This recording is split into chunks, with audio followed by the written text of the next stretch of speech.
burden to address the factors under the case. So my intention this afternoon is to have Ms. Boone proceed first with anything that she'd like to tell me. I will hear from the state if they have any position on the matter, and I'll hear from you, and then maybe in a position to make a ruling at that time. Okay? Yes, ma'am. Have a seat back there. Or wherever you feel most comfortable. And just sit back there while Okay, thank you. until you're ready here. Thank you, ma'am. All right, Ms. Boone, you can proceed, ma'am. First and foremost, I do not know what it is that you are referring to.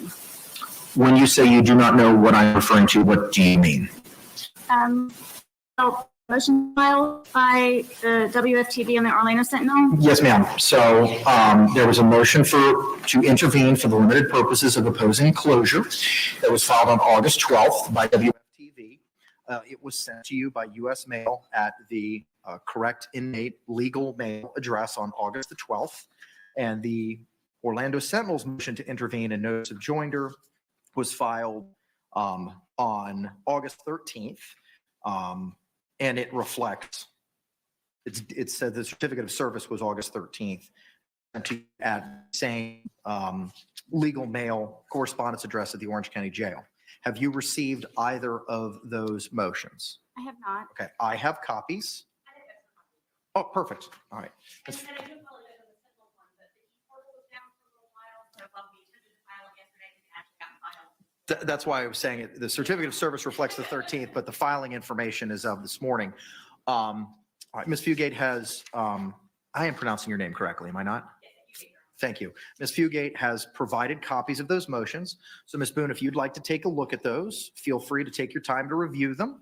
And then after you've reviewed them, I may have the opportunity to answer any questions you have about them if I can, and then we can proceed. There are also some circuit court cases that I know are in a report that might be hard to find. I have extra copies of those if anybody would like them. If you want to provide those to Ms. Boone as well, you can do so. Thank you. State, do you need a copy of them? Thank you. All right, thank you, sir.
If I may say, Yes, ma'am.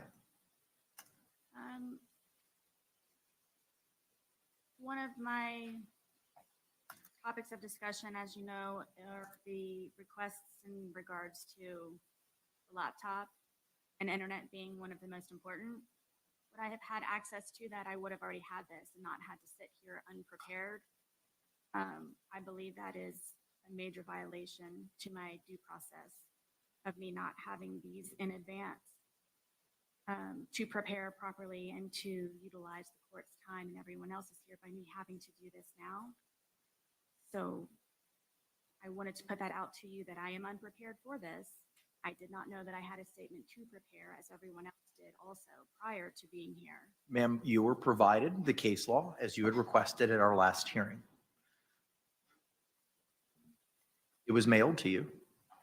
You asked for the case law that the court was making reference to. You specifically asked for it. That was provided to you. It was mailed to you. Case law? Yes, ma'am. What was the date that it was mailed? August 9. What was provided to you on August 9 was the additional copy of the pro se packet as provided by the Justice Administrative Commission. You were provided a hard copy of that in court, along with the case law that was referenced at the August 9 hearing that the court had said that it had reviewed in anticipation of the hearing that we were having this afternoon. I don't have that. The thing that I was provided was the notice of provision of witness list from the state, and then the JAC packet. Those were both provided to you in court. You are correct. The balance of the things that I'm speaking about were mailed to you at the legal mail address on August 9. Which I have yet to receive. Okay?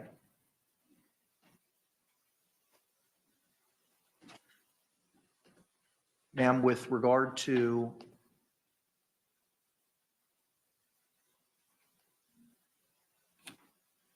This is the first time I'm seeing each one of these documents. I understand that. They were filed August 12th, and unfortunately this morning, due to an issue with the e-portal, I wouldn't have internet access anyway to receive those.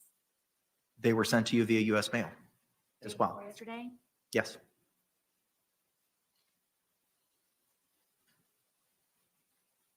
So you're not wasting the court's time. You can feel free to review those at this time.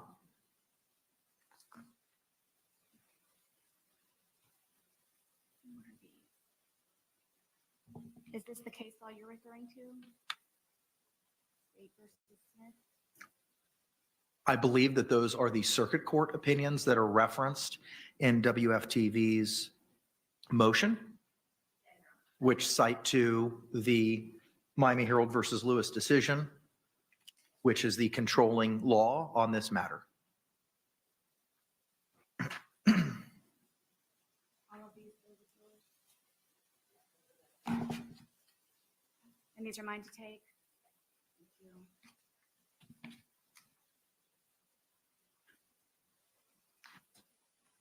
Okay.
ready whenever the court is. There's only so much that I can do just not receiving these.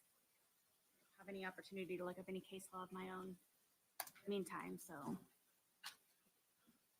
You can proceed, ma'am. What is it that you'd like to tell me about your concerns regarding the September 3rd evidence viewing that's been previously scheduled? My concerns, it is regarding the case and the ever is left evidence that is not already on the internet or posted anywhere on social media. And I'm wondering what the reasons for the court other than sensationalism and exploitation. The purpose would be for them to watch me look at the remaining bit of my evidence that has not been globalized. Again, my main concern is it is for exploitation purposes, which has already been greatly applied to my case in many, many ways globally again. And I see on the motion to intervene for WFTDs, my question is, why is this an important criminal proceeding? And why do they need to have it monitored? I don't understand the reasons why just for this one. I'm not asking for all of my other hearings to be closed. Simply, this is my one and only. It is my right to have some kind of privacy regarding my case. Nonetheless, it is an active case, and it's my understanding that some information is not able to be publicized due to privacy, and it's not their right to pry and exaggerate, which is the whole point of why they want to be included in this one and only most important hearing that I would say that I have on the horizon. The press doesn't have a right to press themselves into everything in regards to my active criminal case, and I feel that from this one meeting should be closed to the press so I can rightfully, lawfully do what I need to do in order to properly, rightfully, and lawfully defend myself. At this point, I feel that there's nothing even suppressible in my case that is not already on the internet and have been spread all on the internet. I'm trying to salvage whatever it is that I can possibly to have a card to play at least one in the end during my trial. I do not feel that it is right lawfully to have them included in this hearing, this one hearing, and I am asking for their admittance to be closed. Okay. This is an active, ongoing investigation and case. Anything else, ma'am? No, Your Honor. State, do you have any position on Ms. Boone's closure motion? No, Your Honor. All right. Ms. Fugate?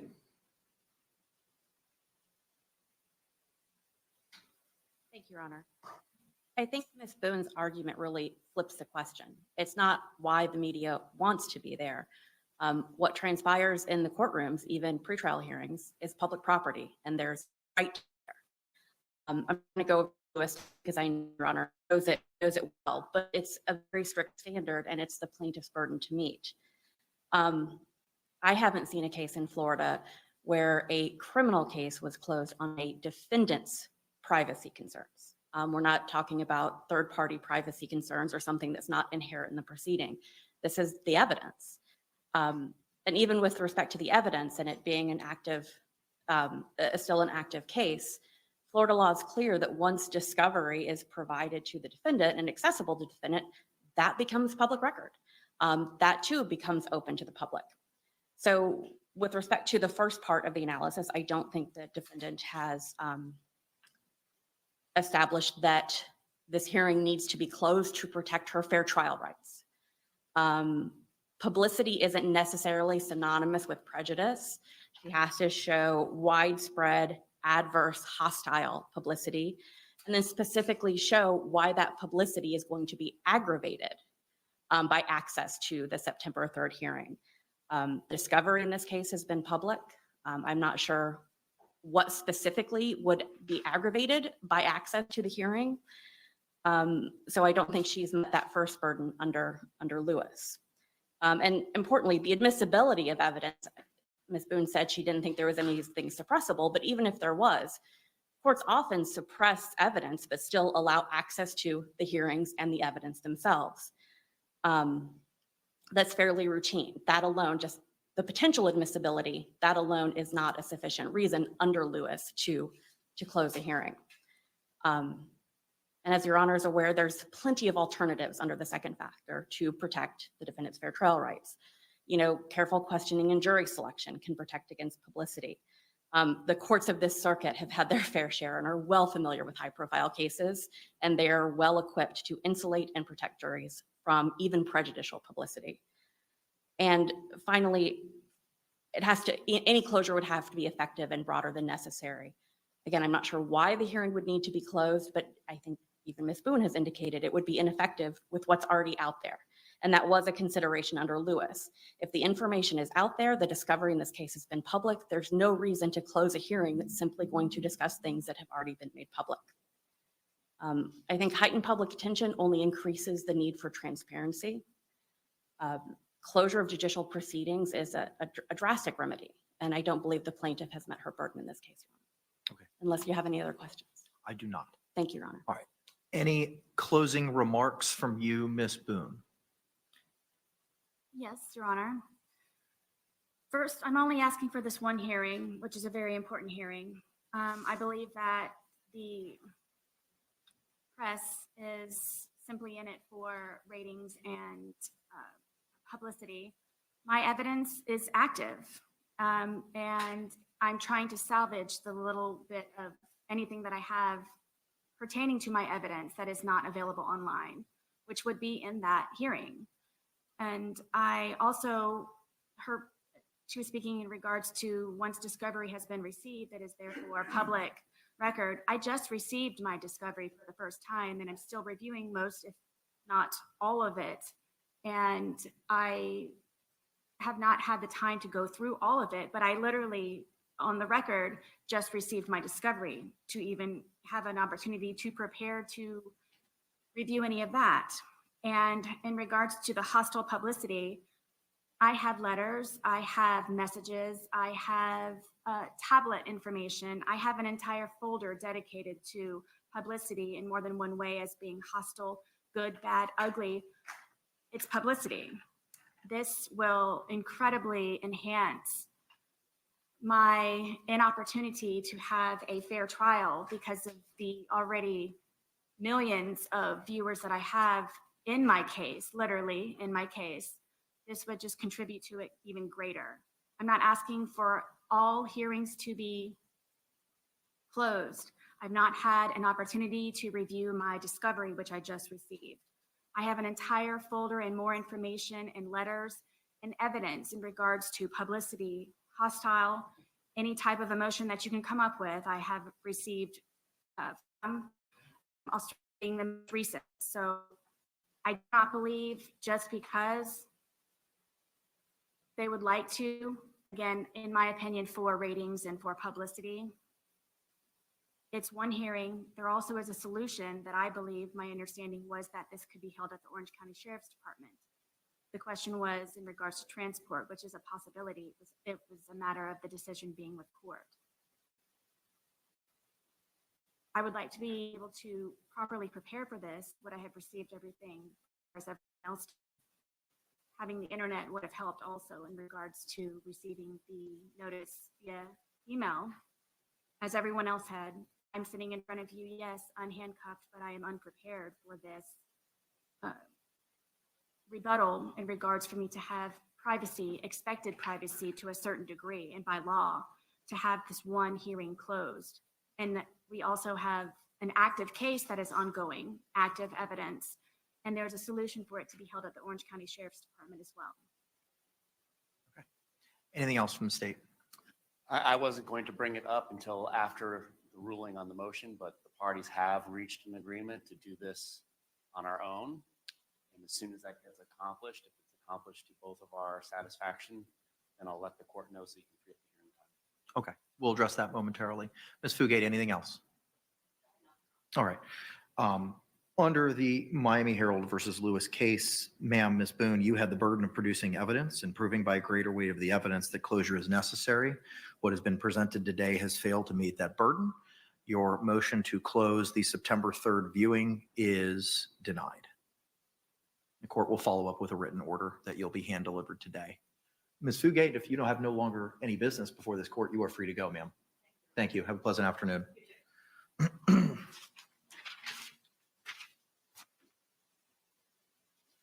Judge, Mr. J, yes, ma'am. forgive me. When you stated to the court that my motion was oral, was this during the last hearing that we had? You requested this both, ma'am, on August 5 and on August 9. What was it specifically that I requested? You had requested privacy with regard to the September 3rd hearing. And I asked you to look at the law on it. And you asked again on September 9th when we were going to address it. I said that we would address it on the 14th. You asked for copies of the law, and those were mailed to you on the 9th. Which I have yet to receive. And I was not aware of, I was not instructed by anyone in the court, including yourself, that that was an oral motion. If I needed to actually do a proper motion, I would have correctly done so. That's why we had the hearing, ma'am, because you asked for it orally. So you orally moved or attendantly moved to have that motion heard. And we set it up for today, since we already had the hearing time carved out to address you receiving the hard copies, which seemingly has already been remedied. And last week when we had our hearing on the 9th, I said, I don't want to lose that hearing time because we already had it carved out. So we would proceed with the hearing on the privacy issue at that point in time. You then asked for the case law. I said, absolutely, I will get it to you. Mr. J had advised that he was familiar with the case law. But regardless, it was provided to all parties and mailed to you on the 9th.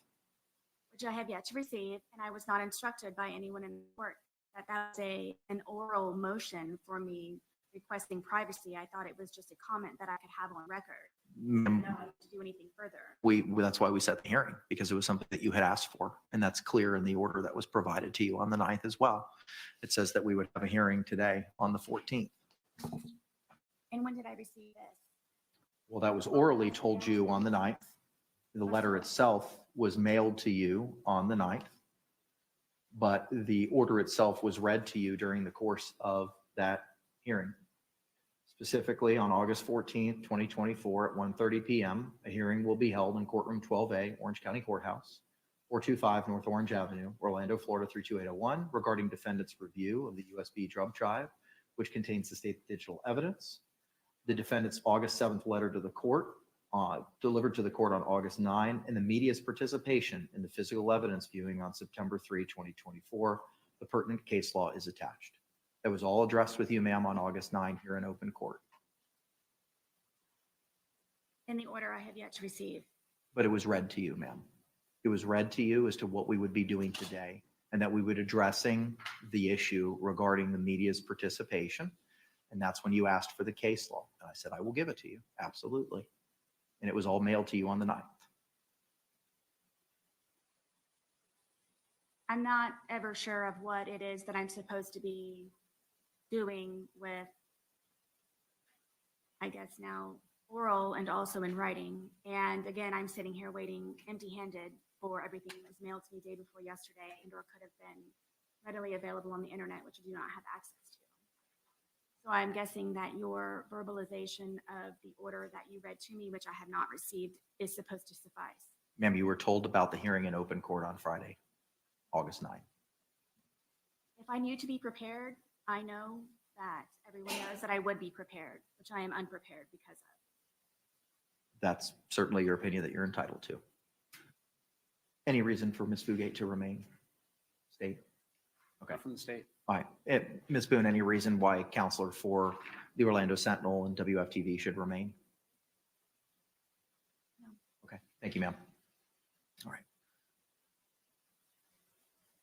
In addition to what was set to be addressed today, which was the Ms. Boone's review of the USB jump drive, which contained the state's digital evidence, Ms. Boone's August 7th letter regarding her requests from the Orange County Jail.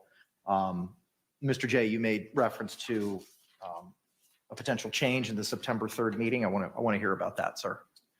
I believe we have reached reached an alternative solution to an evidence view with the defendant. And as soon as that is accomplished to both parties' satisfaction, then I will notify the JA so that we can release your hearing time. Okay. I know it's valuable. Can you explain to me what the proposed plan is for the viewing?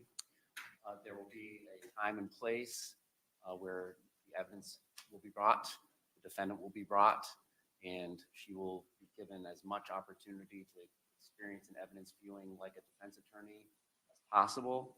Her investigator will be there and allowed to take photographs and ask if he wants any particular bag of evidence opened so that it can be photographed. And inspected, tested, copied as provided by 3220 in the criminal procedure rules.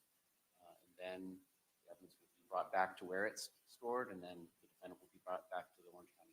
Okay. Have you had a conversation with Ms. Boone prior to today regarding this proposal? Well, with Mr. Lane, who has indicated her position, which was that she agreed with that. Okay. All right. Ma'am, I don't want to go into specifics of what you've had with your investigator, but has he relayed to you what Mr. J just advised the court of? Yes, to a certain degree, it has not been fully explained because it is in the process of being spoken about between the two of them. So yes, I do know that that is a solution to. Okay. Did you understand what Mr. J advised the court of today regarding how that process for you viewing the physical evidence would be? If you could please do so again. Sure. If you could explain it again for Ms. Boone, Mr. J. When the defense attorney wants to do an evidence view, typically go to where the evidence is stored and then the law enforcement agency. He or she can bring an investigator, and the investigator is able to take photographs if so requested. We typically don't let the defense attorney manipulate the evidence him or herself. The CSI, who would be present as well, which is the crime scene investigator from the law enforcement agency, would be the person to manipulate the evidence on the cutting paper. And then you would have the opportunity to review, test, inspect each piece of evidence. So for instance, I'm not saying the evidence, but a piece of clothing, the front, the back, you have the CSI turn it inside out, those sorts of things. And then it can be documented by an investigator with photography that they have. Between each piece of evidence, there's a new piece of cutting paper, butcher paper laid down so that there's no contamination for DNA testing. And this is basically how the process goes on for physical evidence. If it gets opened, it'll get resealed by the CSI right there in front of all of us. And CSI will reseal the tape, re-put his or her initials over it with the new date. So everybody will be on the same page about why it was open, when it was open, so on. Thank you for that. If I may, is it closed or is it open to? No. People that are not involved with the case will not be there. And if I may, if you know, will my phone physically be there? If it is stored in physical evidence, then it can be brought over. We're not going to be turning it on. If it needs to be photographed or examined, it can be photographed and physically examined. But in order for it to be turned on, it would have to be done at a different location where there's something called a Faraday box or room where electronic signals cannot come in or out. Do I need to write a motion for that? For what? For your phone to be brought over and turned on? If I can extract any type of information from it. So, like we discussed in the last hearing, that would be up to you to hire a digital forensic examiner, and then we would make arrangements with that person so that he or she could image the phone in the same manner that it was imaged by law. Thank you, I'm grateful. Okay. All right. Then, ma'am, after having Mr. J explain that alternative solution to the evidence viewing, is that something that you would like to participate in? Absolutely. Okay. So then is it the parties' agreement to no longer have the evidence viewing here in open court on September 3? That's the state's position, but again, been doing this long enough to know that you can never predict every possible hiccup. But I will defer to the court if you want to free up your hearing time now or wait until we're able to tell you that we're satisfied. Okay. Ms. Boone, are you in agreement with that alternative solution? At the Orange County Sheriff's Department? Wherever the viewing is going to take place. I don't know that a specific location was identified, but yes, where it's going to take place. I am. Okay, so then here's what we'll do. I will keep the hearing for now. The deadline to have that viewing as set forth in the August 5 scheduling order and notice of hearing will remain of September 3. If that evidence viewing takes place at a law enforcement agency based on the protocol as identified by Mr. J, I'll just need a notice that's provided, signed by Ms. Boone, signed by the state, signed by Investigator Lane, as to when it took place and how long the viewing was. And if that's provided to me, we'll then cancel the September 3rd hearing. Yes, sir. We'll do that, and we can even list physical items that were brought. Indeed. My only question about that is we had sealed at the last hearing the witness list and the exhibit list. I think all the property receipts and all those sorts of things are already in the public record. Okay. I think there's a vast difference between a list of evidence that's already in the public record versus having them look at it with television cameras. Okay, all right, fine. Ma'am, are you amenable to that additional procedure that after the evidence viewing takes place, you would sign a notice reflecting when and how long that evidence viewing was? Of course. Okay, and then once that's provided to the court, it can be filed and then the court will cancel the September 3rd hearing. Yes, ma'am. And that is done by the state? The state will prepare it. Documents and bring them. Yes, ma'am. The state will prepare it. All you need to do is just review it and sign it. Okay.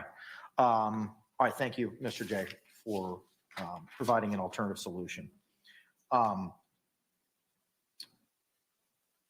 Ma'am, I wanted to go back and address your request for the freedom of movement motion that we addressed last week and your desire to use a stun cuff. I understand that a representative from the Public Defender's Office spoke to you about clothing and what they may be able to provide to you. Is there any preference with regard to clothing that you may have? As opposed to a skirt and pants? Correct. Yes, I very much would prefer to wear a skirt. Okay. So if you wear a skirt, as explained to you by Officer Barnett, the stun cuff is located on your calf Achilles area. It would be something that would be viewable by the jury. So you have, or do you understand that if you choose to wear a skirt for clothing purposes, that's going to be viewable by the jury? I understand. My belief by you asking me was that maybe it could be moved to a higher place where it cannot be seen, or is it strictly to the one area? As Mr. Barnett or Officer Barnett explained at the last hearing, how the stun cuff is affixed to a person, it is on the lower leg ankle area. Okay. I'm not understanding why this is being asked. Because I want to bring it to your attention that if you have a desire to wear clothing which would reveal the stun cuff, I want you to understand that it's something that the jury can and may be able to see.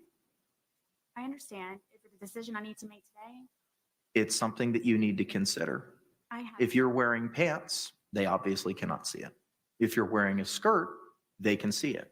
And you're making a intelligent, knowing decision that they can see that and that you want to proceed with wearing a skirt.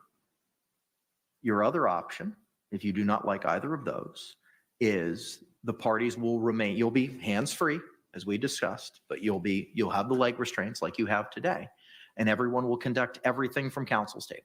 All direct examinations and cross-examinations, any questioning of any witnesses, any argument, any opening remarks or closing arguments or opening statements will be made from counsel's table. You can certainly stand, but we will not have the opportunity to walk around the courtroom.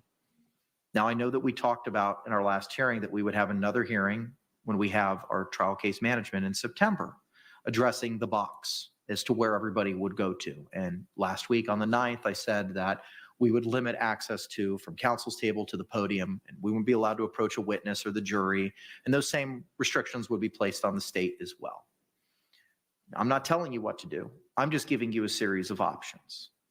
Because if you want to wear a skirt, you have to understand that the jury can and will be able to see that device that's affixed to your leg.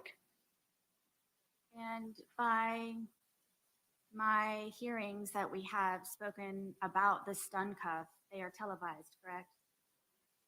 To the best of my knowledge, the media has participated in the majority, if not all, of the hearings that this court has had with you. Does the court broadcast live, or is it uploaded to the clerk of the court's website? What is broadcasted live? My hearings in regards to all of them, basically, but recently the stun cuff. Is there anyone that would know that I'm already wearing it if they could see it or not? I can't speak to what everybody else knows. So if I may, please, my options are pants hiding the stun cuff, or a skirt with it being visible, or I am able to sit here at the council's table with leg chains on and no one is able to move except for here at the council's tables. You'll certainly have the opportunity to stand, but we wouldn't be able to move around the courtroom, and those same restrictions would be placed upon the state. Okay, I just wanted to confirm that those were my options. Correct. And when do I need to make that decision? You don't have to make that decision today. It's something that we can address at the trial case management in September. Ms. Click, I see you raising your hand. Your Honor, I just wanted to let you, so Ms. Boone is aware fully of what the options are. I have gone through. If you could, before you get to it, and just announce yourself for the record, please. Very quick, my office. Yes, ma'am, go ahead. We have gone through the entire clothing closet as well as our backup for what we have. As it stands right now, unless we have any donations in the size that have to match that size, we have 8 pairs of pants, 3 skirts, and 1 dress, and that is every, well, we do have some shirts, but for in terms of skirts versus pants versus the dress, that is everything we have that would fit in this food size range. So I just wanted that to be aware so that Ms. Boone is making any sort of decision, she understands the limitations in terms of what we have to be able to provide. Okay. Ma'am, did you have the opportunity to hear what Ms. Click said? I did. Do you have any questions for her? If you could please repeat what it is that you all have available, the numbers. 8 pairs of pants, 3 skirts, 1 dress. Ma'am, do you have any other questions for Ms. Click regarding the clothing that the public defender is endeavoring to provide for you? And if I do come to the decision, I can't always have someone externally bring something into me. Absolutely, you can always have someone provide something in your personal property at the visitation center, which I described as across the street from the Wilson Center. That is not, the public defender's office is in no way involved with that. To put it in your property and the corrections with transport of property. Yes, ma'am, thank you. All right. Any other questions for her? All right. Can Ms. Click be excused? Yes, thank you. Thank you, ma'am. Good night. The next issue that I wanted to address was the view of the digital discovery. Ma'am, Mr. Lane was provided at our last hearing on the 9th, the hard copies of the discovery, the USB jump drive, which contained the state's digital evidence, and digital transcripts of the depositions of Detectives Chelsea Copsell and Scott Lowen. And he was to meet with you on Saturday at 9 o'clock. Did that meeting take place? Did. Okay. What was provided to you, if anything, at that meeting? What he and I did. What was provided to you? What was given to you by Investigator Lane? The digital evidence we went over, and over, but I don't recall anything physically being handed to me. Okay. All right. And when you say that you went over the digital evidence, are you referring to the USB drive with the 9 items that were identified in the state's exhibit list? Yes, I do have that. We have not concluded going through that. We have other meetings tentatively scheduled, which we will be concluding that also in order to meet the deadline for the objections of the 23rd of August. How many of those 9 items were you able to review with Mr. Lane on Saturday? Not more than one. Okay. were you able to access all of the 9 items on that USB drive? For the brief moment that he and I were able to attempt to do so, yes, they seemed to work. Okay, you did not have any issues opening up any of those files? I personally myself did not open all of them. Okay, all right, okay. It's on our to-do list. Ma'am, Mr. Lane also took possession of the hard copies. Have those been provided to you? They were waiting at the dorm for me upon my return of the last hearing. Okay, and where are they currently? They're located at my bunk area. Okay, and what are they stored, or how are they stored? The hard copies you're referring to? Yes, ma'am. The 2 boxes are at my bunk on the side in between other bunks. Okay, all right. Are they in some type of bag, or is it just the 2 boxes that are right there? Just the 2 boxes. Okay, all right. Do you understand that, you've told me that you live in the female dormitory with limited privacy. You understand by keeping those boxes there, there may be a risk as to other persons looking at them. I don't have any other choice. Okay, but do you understand that that risk exists?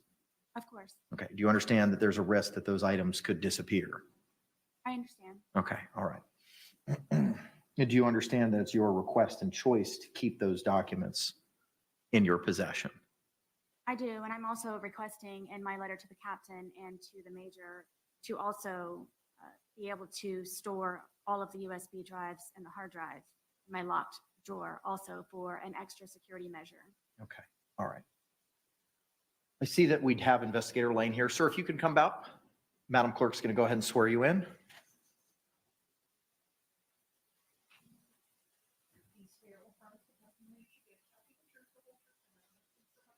I do. Sir, good afternoon. Could you state your name for the record and your affiliation with Prison Break Investigations? Billy Lane, owner and chief investigator of Prison Break Investigations. All right, thank you, sir. I did see that your notice that you provided regarding the distribution or providing the discovery. You provided the hard copies and the USB with the digital and the USB with the depositions of the 2 detectives. That's correct. Okay, all right, sir. And when you met with Ms. Boone on Saturday, again, I don't want to go into any specifics, but were there any issues accessing any of those USB drives or any of the files? Not at the progression in which we made through the files. Okay, I will be happy to let you know. all right, very good. But as of right now, there's been no issues as to access from what you've reviewed. Okay, all right. State, do you have any questions for Mr. Lane? No, Your Honor. All right, ma'am, do you have any additional questions for Mr. Lane? In regards to the drives, Correct, based on what was teed up for hearing today, which was addressing your review of the USB jump drive, which contains the state's digital evidence.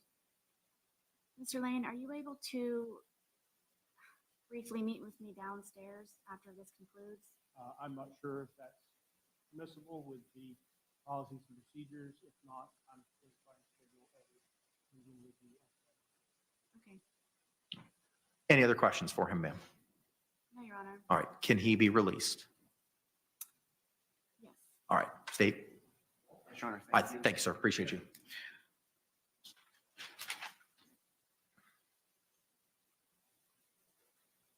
Okay.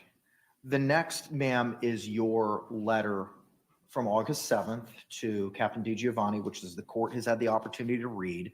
I believe that we have a representative from the Orange County Jail who's appearing virtually. If you could please unmute yourself and turn on your camera, whoever it is that may be appearing from the Orange County Jail. I have a Administrative Sergeant De Jesus on the link.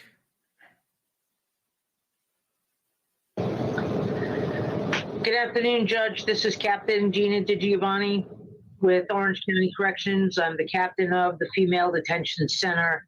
And yes, I have Administrative Sergeant Stephanie De Jesus with me. All right, very good. I also want to make it clear that I have Orange County Corrections Department Legal Counsel Scott Chevenel on the phone with me.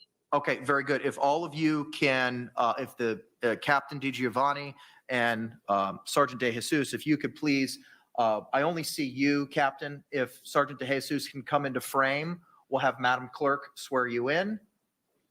If you both can raise your right hands.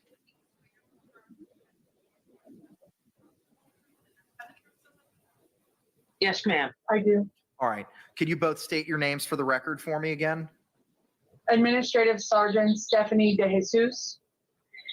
Captain Gina DiGiovanni, Security Operations, Female Detention Center, Phoenix Facility, Genesis Facility. And can I get appearances for legal counsel for the Department of Corrections, please? Scott Chevenel, County Attorney's Office, representing the Department of Corrections. Okay. All right. Very good. Captain, have you had the opportunity to review Ms. Boone's August 7th letter regarding some of the requests that she has in this case? Yes, and if it's okay with you, Judge, I'd like to address each request one by one. Do you have a copy of the letter? I do.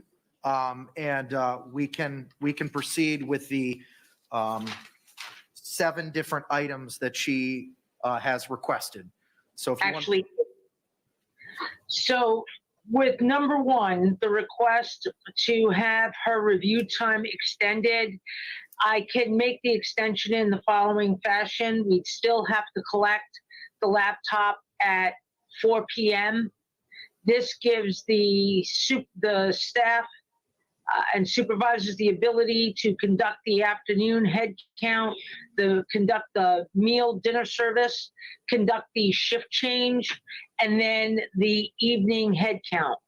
I am willing to allow her Sunday through Thursday to get the laptop and the USB drives from 8 p.m. to 10 p.m. and Friday night and Saturday night from 8 p.m. to 11 p.m. That is more than the requested time that she has asked for additional viewing. Ma'am, do you understand the extension that's being provided by the Orange County Jail regarding the laptop, that on Sundays through Thursdays, additional time from 8 p.m. to 10 p.m., and Fridays and Saturdays, 8 p.m. to 11 p.m.?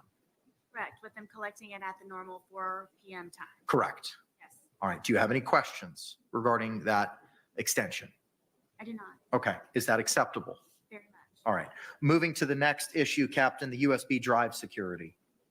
Number 2, USB drives. It's a matter of security. The metal tips, the drive itself can be fashioned into something other than what it's originally intended for. These items are secured in a secure control room and inventoried by our supervisors on every single shift. They're also inventoried and acknowledged being in good working order and repair by my DSTs, the escorting officer, and my supervisors. So at this point, unless directed by legal counsel or consultation with legal counsel, I believe that these drives are secure and managed. This, by the way, is the same way it's managed by other facility captains, that you get a viewing period and then everything gets secured and inventoried. Ma'am, do you have any questions with regard to the USB drive request in your letter and the position of corrections regarding it being a matter of security, and how the USB drives are secured, controlled, inventoried, and confirmed to be in good working order? I understand the process. My only concern is if I'm able to have my hard copy of 2 full boxes of my discovery, I'm not sure why, other than the fact that the assumption could be made that it could be made into something other than a USB drive. And I'm trying to avoid any further leaks of information that could possibly be suppressed or utilized in my case. So I didn't know if I could have my hard copies. I'm unclear, other than those reasons why I cannot have those as well. To the extent you're able to answer that question, Sarah, I'm Captain. And I would just chip in that, obviously there's safety issues and you can definitely distinguish between, paper copies and anything made out of metal, which is what the captain just testified to. That's the problem, it sounds like to me, is anything that could be a safety hazard is an issue for us. So, ma'am, do you have any other questions regarding the Corrections Department position with regard to the USB drives? What was the outcome? It sounds like unless I've missed something, it sounds like the Orange County Jail is going to continue with their protocol of storing, inventorying, and keeping the USB drives in accordance with the procedure as provided to you and read to you in open court. And that's due to metal? That's due to the reasons that were already identified. The matter of security regarding the drive being fashioned in a way that may affect security, and it continues to ensure that those drives are secured, controlled, inventoried, and in good working order. Do you have any questions? Could you please provide the last name of Scott, the legal counselor, please? I'll spell that, Judge, Shevenell.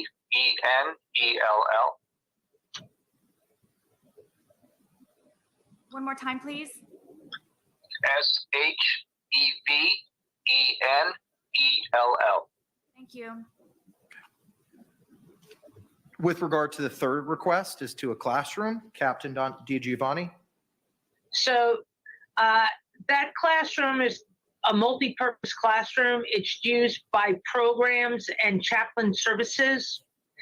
I cannot allow the use of a classroom.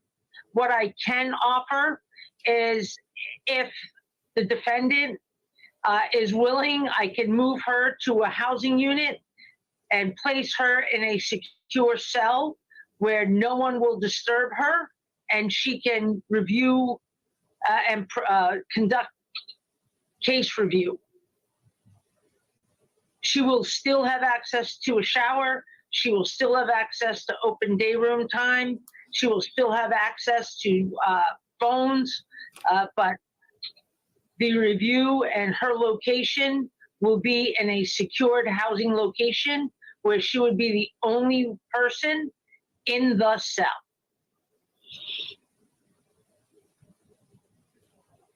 Ms. Boone? Captain, is this Lima dorm? K dorm. Kilo.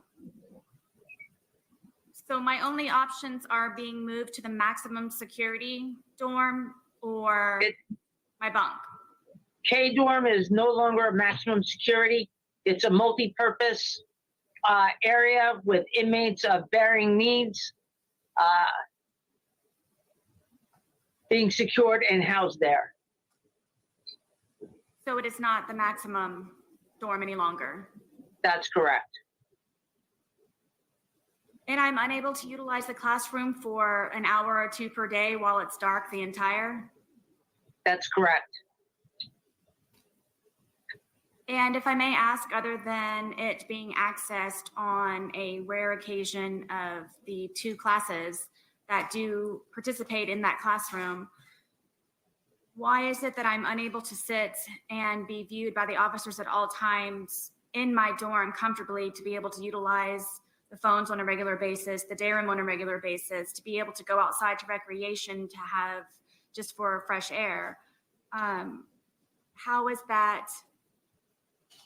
I'm not understanding specifically why the reason is it has to be so extreme from going to being locked behind a door 24 hours a day to not being able to just utilize the classroom for an hour or two per day.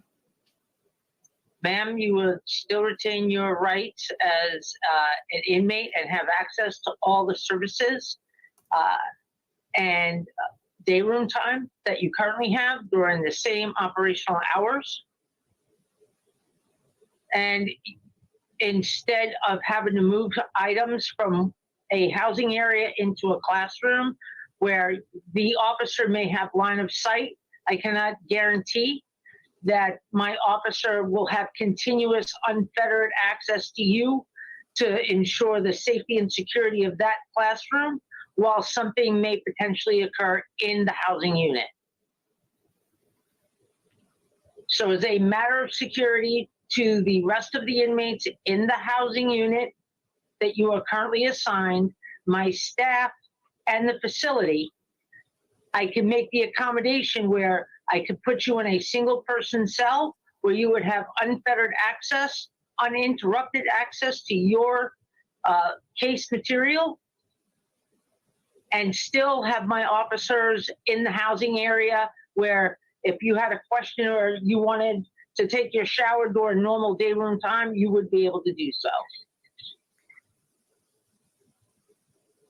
I've been in a situation where I have been behind the closed doors also when I was made PC, when I first got to Orange County Corrections Department. And if it's anything like that, I do not ever want to have that experience again. And to be honest with you, forgive me, Captain, but I do not believe that it would be this simplified. And nonetheless, I'm behind a closed door for 24 hours. Is there anything that I can do, any kind of research or further explanation in order for me to try to still be able to utilize my dorm, which is general population dorm, where I do have friends and I do have some type of comfort there, in order for me to be able to access the classroom? Or simply are my options from working on my bunk or to the extreme of being behind a closed door for 24 hours?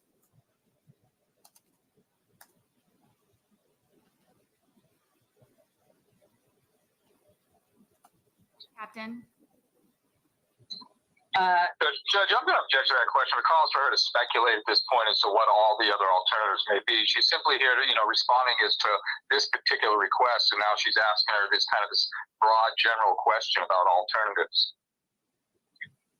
The objection is sustained.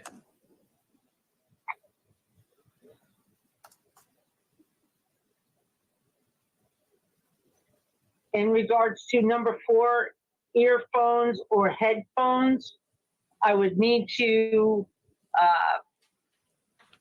consult with legal because I don't know what the ramifications of that is. We've not had a pro se inmate ask for earbuds or headphones.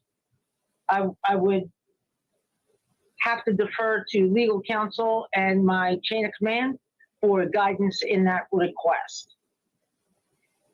With regards to number 5, internet access. Again, we've not had a pro se inmate, or at least not one that I've been responsible for, request internet access without limits. So again, I need to refer to legal counsel with legal counsel and my chain of command to get guidance on that. Regarding number 6, a word program, we've not had a pro se inmate. Again, myself requested access to a word program. I would need to consult counsel, legal counsel, and my chain of command for guidance before we can make a response. Number 7, telephone access. In her statement here, as you are aware, my dorm contains payphones only and are limited to only 15 minutes per call, which are collect. I need to be able to communicate on a regular, normal phone to make all necessary calls. Hold on, I'm turning the page. For my case to use in trial. I have no other way to contact anyone that is not collect, which incredibly, I believe that diminishes. I don't know what the other word is here. If not all of my opportunities to properly prepare. The phone system that we currently have in the jail for the inmates to access is as is. I don't have the ability to make any modifications.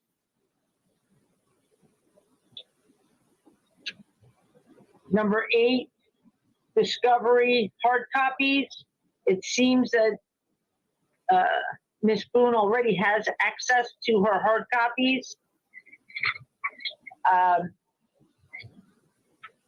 The concern I have to do now is do some research with legal and my chain of command, because that quantity of paper can potentially become a fire hazard. And we have standards in place. And Judge, I'm not certain if you're familiar with the Florida Model Jail standards, but the quantity of paper is actually the problem. So we may have to come back to the table for a different type of resolution regarding the two cases of paper discovery.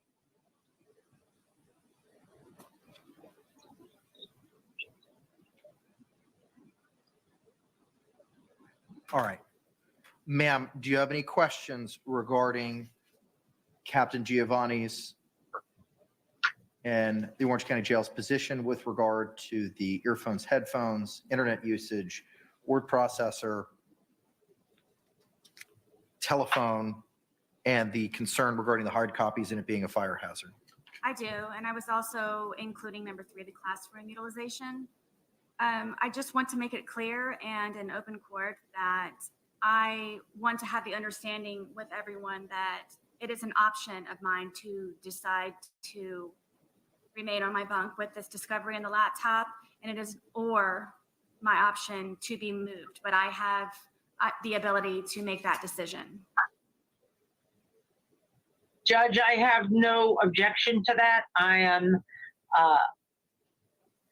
not looking to impede anybody's ability to access to a general population housing unit. I was simply offering an option that would be amenable to security and potentially Ms. Boone. Okay. Am I able to proceed? You can. Thank you. So for my understanding right now, you need to speak to your legal counselor in regards to the headphones, the internet, the Word program, and the discovery hard copies, which I already have. Is that correct? And telephone access. Oh, You want unfettered telephone access, if I read your letter correctly. reasonably, I would like to have access to a regular phone. It could be 1, maybe 2 times a week where I save all of my calls for a particular day. I'm always up for solutions, just whatever it is that I can do in order to progress properly and expeditiously. I'm trying to do so by having this where I am confused why this was not all solidified prior to the implementation of the laptop. So I'm waiting for whatever it is that I can do to fully access and become a pro se defendant and inmate. Do you know when, how long the deadline might be for the open-ended items that I would be waiting for? Judge, this is Scott Chapman. I'll chip in with the legal piece. The legal piece of it is simply that she's a pro se inmate. She's not the first pro se inmate that the jail has had. We've had several. And the issue is whether or not there's a constitutional or statutory violation with what we provide pro se inmates. And I would argue that there's not.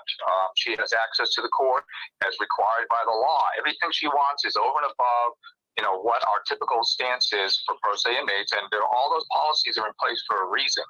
But somehow she wants to go beyond that, and she wants all this extra consideration, more than anybody has ever been given, frankly. And at the end of the day, again, it's a constitutional question.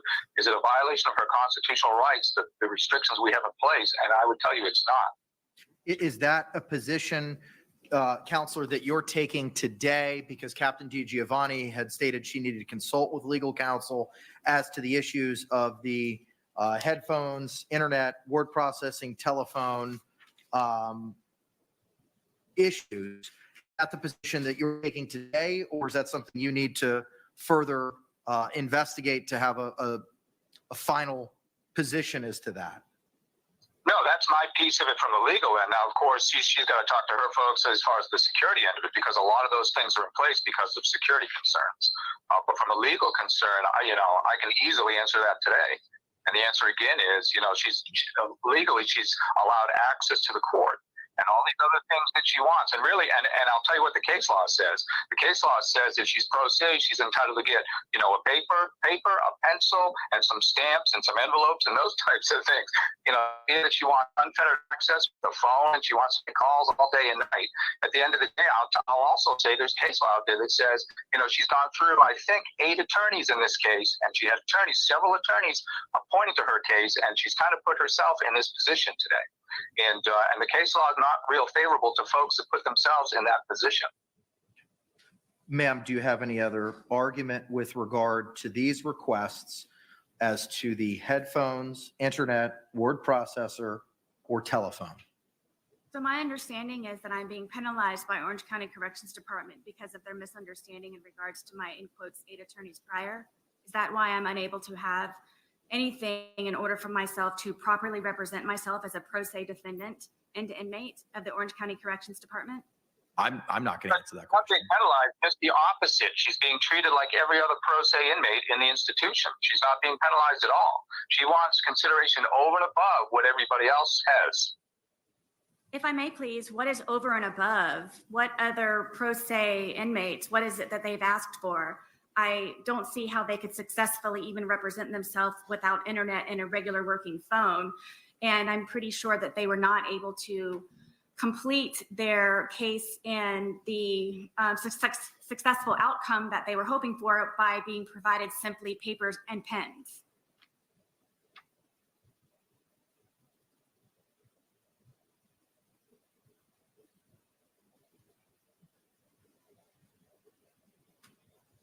Counselor, if you I'm not sure if she's asking me a question. I don't know if I'm a witness in this case or if she's trying to ask me a question.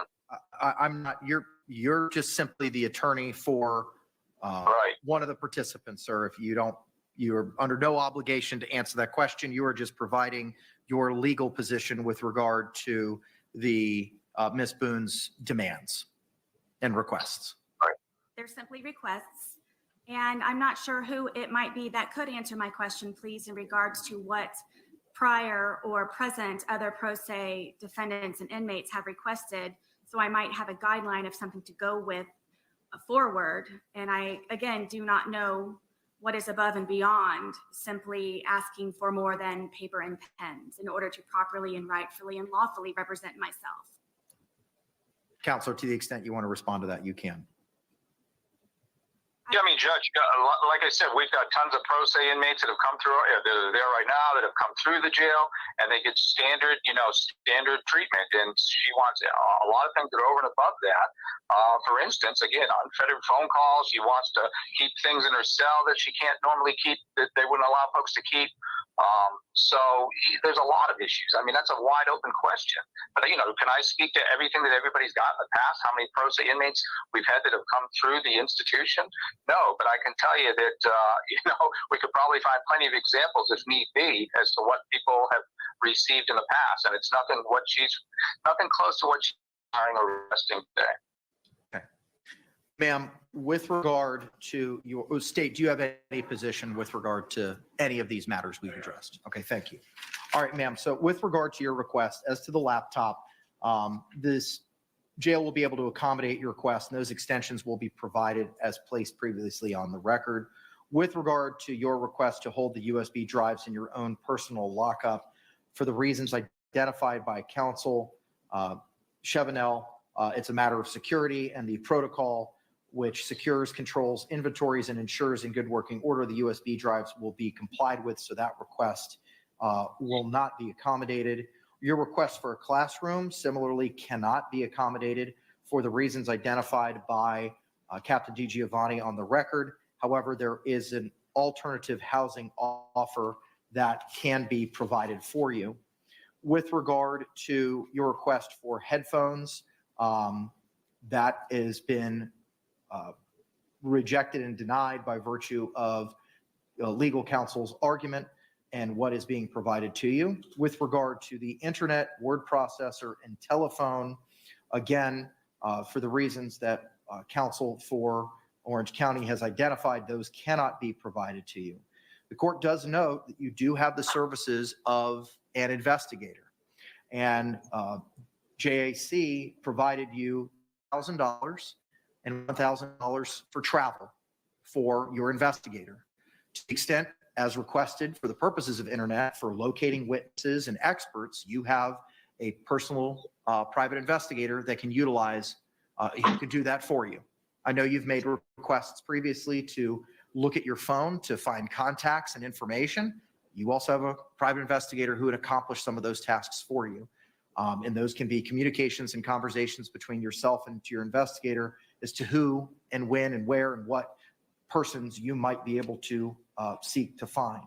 So for those reasons regarding the headphones, internet, word processor, and telephone, based on arguments of counsel for Orange County, I'm unable to accommodate those requests. The jail is unable to accommodate those requests. Those requests will not be provided. With regard to the hard copies, that's going to have to be a matter, if it needs to be addressed, it can be readdressed with regard to the potential fire hazard. Captain DiGiovanni, would that still be an issue with regard to the fire hazard based on the amount of paper if Ms. Boone elected to move to the secured housing in the K dormitory? Yeah, it's basically the Florida Model Jail Standard 7.12. The officer in charge of designee shall determine what personal items may be kept in the cell or stored with the inmate. However, an inmate shall be allowed to retain a reasonable amount of personal property, including but not limited to his or her legal material, personal hygiene, writing paper, writing instrument, and authorized reading materials in reasonable quantities as approved by the officer in charge of designee. Personal items will be kept in an orderly manner. Fire potential is reduced by limiting the amount of personal property in the cells. So it is the sheer volume of paper, and that is what I need to conduct an evaluation from. Now, in Ms. Boone's letter, if you give me one moment.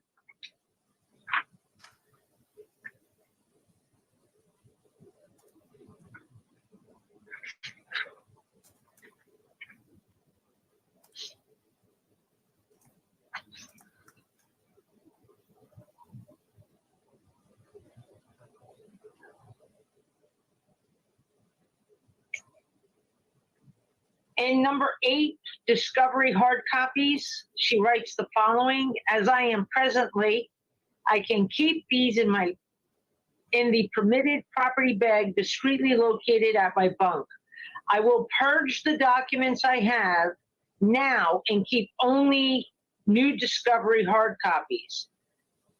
The remaining I can send to the property department and will purge anything already being stored for easy convenience and extra space. I am willing to see what she's going to purge and send to property, but at the end, I have to reduce any fire liability to the building in order to maintain security and safety for the 399 other inmates that I have here, along with the almost 100 or so assigned staff, civilian and certified.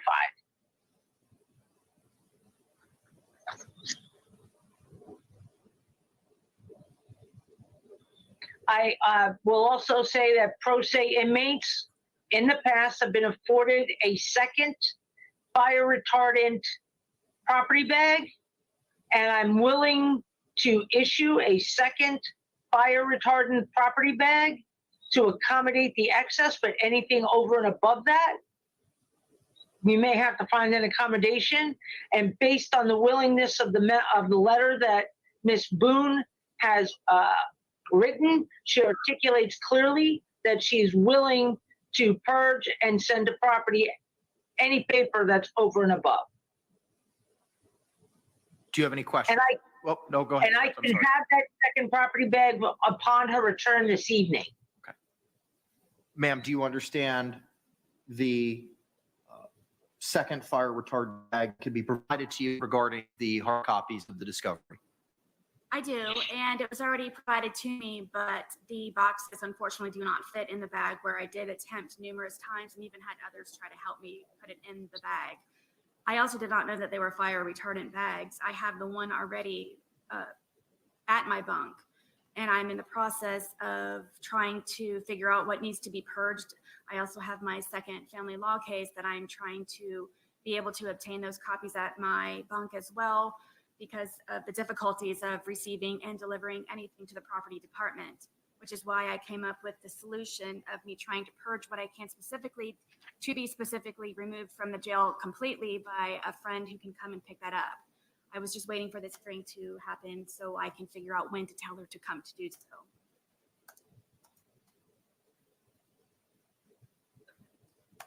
So is that accommodation acceptable? It is. I returned the second fire retardant bag, property bag, because I didn't want to have anything extra on top of my extra already.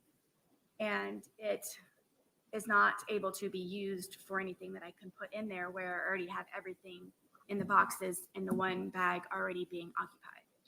Are you satisfied then with regard to the treatment, for lack of a better word, of the hard copies? What do you mean by that? Sure.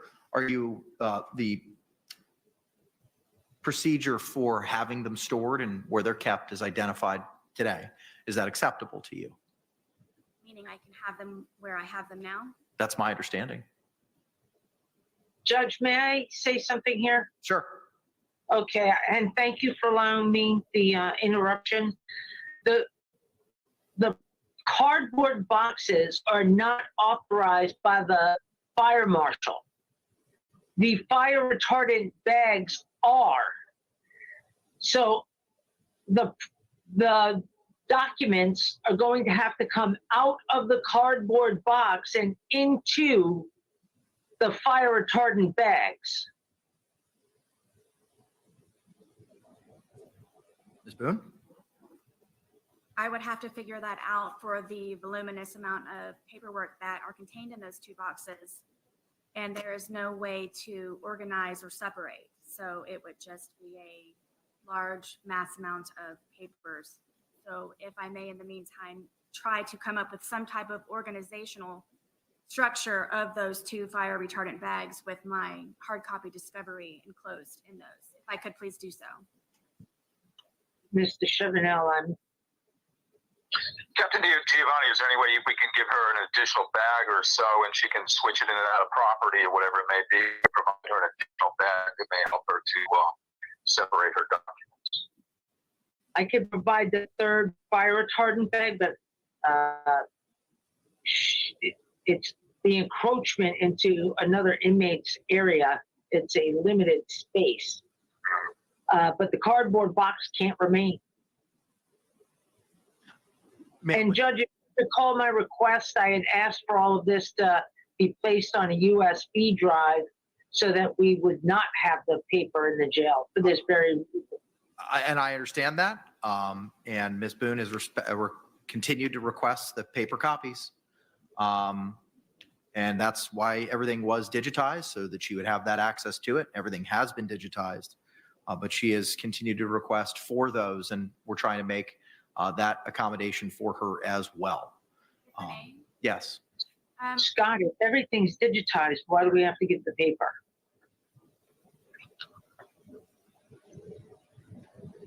That's up to her if she wants paper or not. That's fine. All right.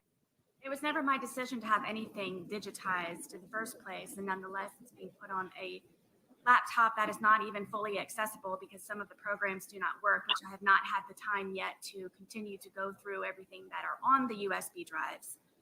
And that being not my decision, and nonetheless, and most important to me, they are limited and restricted to particular time periods. When those laptop times are closed for a day, I can therefore pick up the hard copy discovery, be it in a fire retardant bag or in a cardboard box or whatever else it is that I'm able to keep them there at my bunk. I have that as plan B when plan A is closed. Judge, if I might be able to offer a resolution here. Okay. What do we Was the discovery that Ms. Boone received, was it just a stack of papers in the box, or was there any type of manila envelope or filing separation system?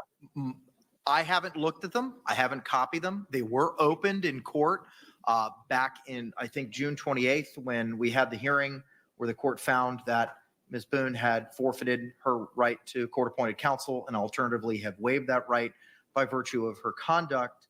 I believe the box was open at that time, and there may be manila folders for some of the items, but I can't speak to all of it. I haven't reviewed it. I'm not able to review it. Would Ms. Boone be able to indicate whether the paper is free-flowing paper, or was it bound in some way? Ms. Cashman had represented that all staples had been removed and all paper clips had been removed. Ms. Boone, It is a mass amount of paper. are there dividers? Are there manila folders? There, I believe, are 2 manila envelopes that have contents inside. And everything else is just free paper? As far as my understanding is, yes. I've not been able to fully dive into the boxes quite yet because of waiting for information for this. But I can further explore once I return back to the dorm. I can provide some manila folders without any type of clasp or string in order to get the cardboard boxes out of the building. I understand, and that would be appropriate. I don't know if I'm limited to a certain amount on top of the specified pen and papers I'm able to have. My question is, I would like to know also, please, for the reasonable quantities that you quoted earlier in regards to the amount of paper, is that the definition that you provided, is that for the enclosed housing area, or is this also for general population? Ma'am, I'm responsible for, based on the Florida Model Jail Standards, to reduce the amount of paper clutter in all living spaces. It's not specific to just your housing unit. Thank you. So Captain DiGiovanni, does that now, can she switch and get things on the property with reason if there's documents in her property? Through the request form, if she, we're going to authorize the second fire retardant bag. We're going to offer some manila envelopes without a metal clasp or string so that she could get everything into the fire retardant bags. And then we're going to remove the cardboard boxes, which are what becomes is the fire risk, because it is not authorized or recognized as a fire retardant item based on the fire marshal. The only thing that they consider fire retardant is the bag, and again, I will provide that. And then anything in excess should send to the property room. Well, and then upon her need for it, she can write a request to the property room, and the property room will bring it over. But she'll have to swap it out. I'm amenable, I'm amenable to her keeping her documentation. I'm not looking to take anything away from her, but it has to be in accordance with fire marshal policy. I understand, and I would be happy to comply with the extra bag and the manila envelopes for separators in regards to that. So ma'am, if the jail was to provide you those manila folders for the hard copies and a third fire retardant bag, is that acceptable? It is, if I do conclude that I need anything additional in order for them to be able to be held together in regards to some type of rubber band or some type elastic, something to be able to bind the paperwork together. Is that a possibility? I didn't hear the question. You may have to speak more clearly into the microphone in front of you, ma'am. Would I be able to, please, if I needed, to have a type of rubber band or some kind of elastic in order to bind? No, And I know, Captain, that you are aware the courtroom is not in regards to the property bags that you all do supply. There's no rigidity to them whatsoever. It is just a floppy bag. So when you pick that up, everything goes in the middle. So there's no type of there's no way of actually being able to make sure that one pile stays in the one pile and so on and so forth. Do you have any suggestions other than manila folders that I might be able to utilize in order to keep those together? the purpose of the manila envelopes is that you would put the paper in the manila envelope and that manila envelope keep paper in order. Okay, so they're envelopes, not folders. Correct. Thank you. Ma'am, is that acceptable to you? And is there anything else we need to address with regard to the hard copies? Not in regards to the hard copies, no. Okay, all right. Is there anything else, ma'am, that we need to address today, Ms. Boone? Yes, please, if I may conclude with the remaining amount of questions that I have in regards to my requests. Sure. Is it Mr. Shebamel? Yes. Could you please provide me with the protocol or policy that you all have a guideline for me to follow, please, in regards to what previous pro se inmates may have had access to and be able to utilize? Do you have anything in writing as a hard copy? We'll have to check on that. You asked for, are you making a public records request? I'm sorry? Are you making a public records request? I'm unclear of your question. I was just asking if Orange County Corrections Department had any type of guideline that you are accusing me of going above and beyond, other than the pen and paper. So I didn't know if you had a policy or process in, if you have a pro se packet, like JAC has a pro se packet. Does Orange County provide something like that? You'd have to ask the jail that question. I don't know. I advise from a legal standpoint, and I can certainly tell the jail what the legal standard is. I'm not going to advise you as to what the law is, but I'll certainly advise the jail as to what the legal standard is. Yes, please. Captain, I would be responding to you in regards to that or following up with you, or Sergeant DeJesus. Ma'am, we don't have any access to that. I don't know anything about what other inmates that are currently pro se get other than that laptop and the information transferred to a USB drive. Yes, ma'am. Thank you. And Mr. Shebamel, you repeated that I have access to the court. Could you please define to me what your access to the court is for me? Yeah, I'm going to object. I'm not a witness in this case. I'm really counsel for the jail, so it's really not appropriate to ask me questions. I know I've entertained a few, but I'm really not required to answer any. Ma'am, he's not in a position to answer those questions. Could you please answer who might be able to? Because I am in desperate need to view the case docket, which requires internet, and I am still waiting for any documents that you have mailed to me.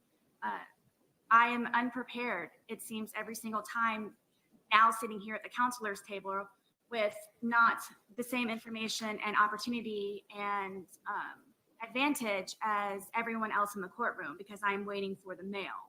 So I didn't know if anyone had any other suggestion of how I might be able to receive those more expeditiously and in a timely fashion so I can be prepared in order to properly defend myself in apparently more than one way, or every time that I'm here in the courtroom and something new is presented to me as a surprise. So I'm just trying to avoid those. Items will continue to be mailed to you at the appropriate address as required by the rules of judicial administration and general practice.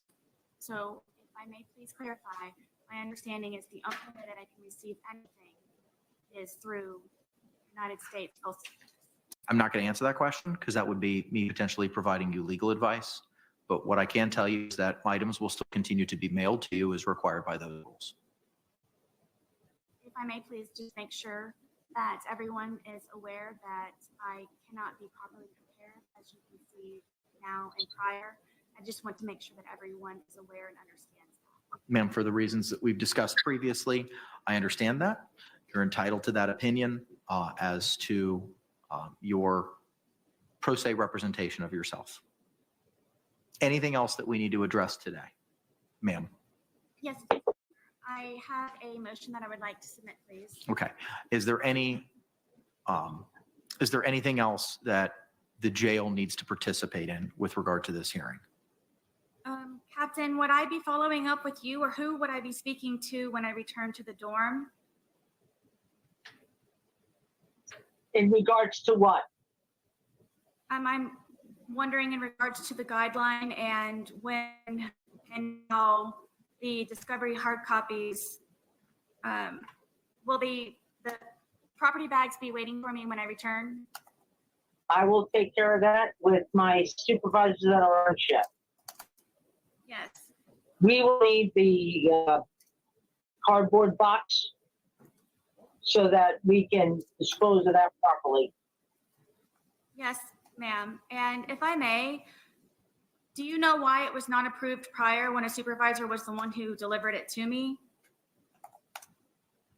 I have no information about even the amount of hard copies. I didn't even know that that came into the jail because my conversation has always been that everything would be digitized and that we would have no hard copies so I could be in compliance with the Florida Model Jail Standards, Orange County Fire Marshal, and our policies and procedures regarding excessive paper. Yes, ma'am, I understand. Thank you very much for your time. And Sergeant DeJesus and Mr. Shabamel. Are they free to leave? Yes, thank you. State? All right. Thank you all very much. Ma'am, you made reference to another motion or something else that you had. Yes, I have a motion. Okay, if you can hand it to the deputy behind you. Actually, deputy, can you hand it to the state? State, you can take a look at it and then I will.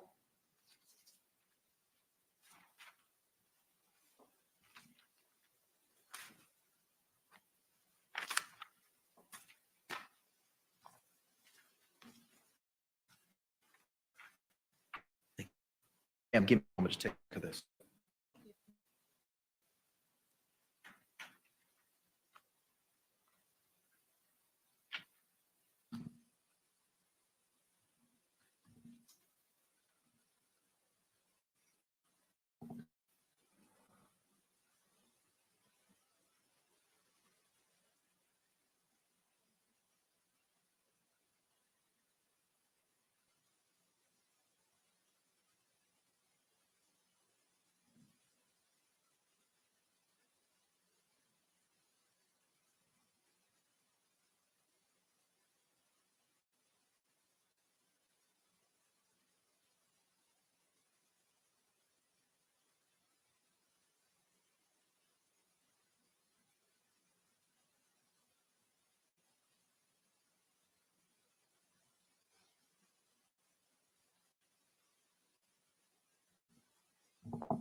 Court has been provided a motion for payment of costs, appointing a neuropsychologist to assist in preparation of the defense. State, I don't think we can have a hearing on this without JICS. State takes no position. We don't have anything to do with this. Okay. Ma'am, I can't have a hearing on this today. I will have to coordinate a hearing with regard with JICS to have this heard because this is something that involves them. Right. And they haven't even had the opportunity to review it yet. And they are copied on that as well. I do see that, but you're hand filing it with me right now. Correct. Thank you. So the court will file this in the court file and we'll coordinate a hearing as soon as practical with regard to this motion, and it'll be heard before the end of this week. Anything else, ma'am?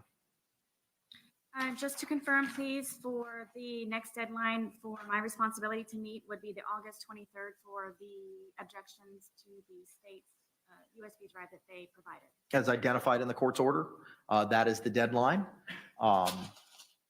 The only other deadline, ma'am, is the September 3rd deadline for the viewing of the state's physical evidence, which sounds like that's something that may take place prior to that deadline. As you may recall, you will have 14 days after that evidence viewing to tender any of your objections in writing to the court, 14 days thereafter, and that will be extended for good cause shown. Anything else, State? Nothing, State. Ma'am, anything else? No, Your Honor. All right, we'll return Ms. Boone back to the custody of the Orange County Jail, and we'll coordinate the hearing appropriately. Thank you all very much. Forgive me. In order possibly for a solution for me to know about the hearing, especially for the one regarding the JAC, is it possible for you please to relay it to Mr. Lane and he can tell me sooner than the mail? I can certainly, Or so I would have some opportunity quicker than waiting for the mail? I can certainly advise him of that, or my office can. Sure.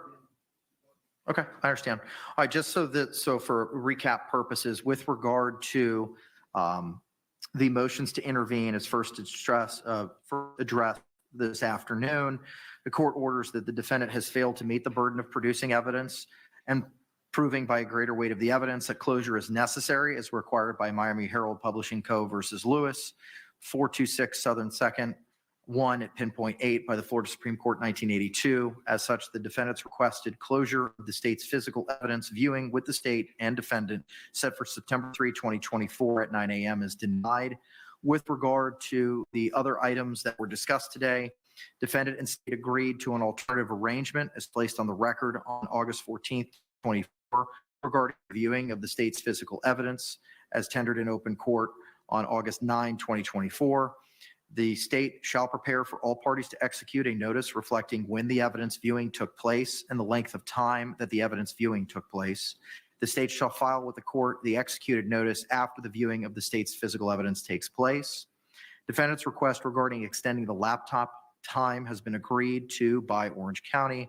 The times have been extended as follows: Sunday through Thursday, 8 p.m. to 10 p.m., and Friday and Saturday, 8 p.m. to 11 p.m. This is in addition to the times outlined in the memorandum from the Orange County Corrections Department Security Operations, which was previously provided to Ms. Boone and read to Ms. Boone.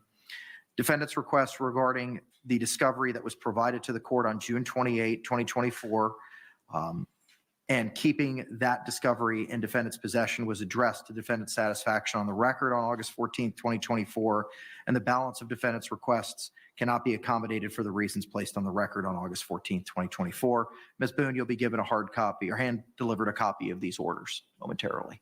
Thank you. All right, anything else? Anything else, ma'am? No, Your Honor. All right, thank you very much.